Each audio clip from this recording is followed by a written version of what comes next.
Good morning! Ito ang Karamuan.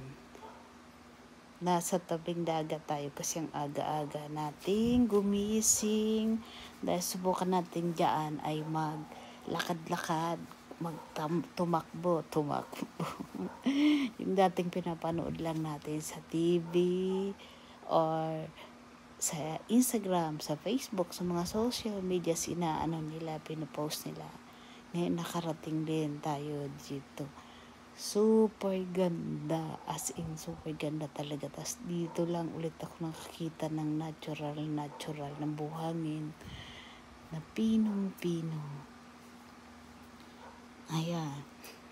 Tapos dito pala yung ginawa yung Survivor Philippines. May nadaanan pa kami diyang isang bahay na may nakalagay. May mga tatak pala yung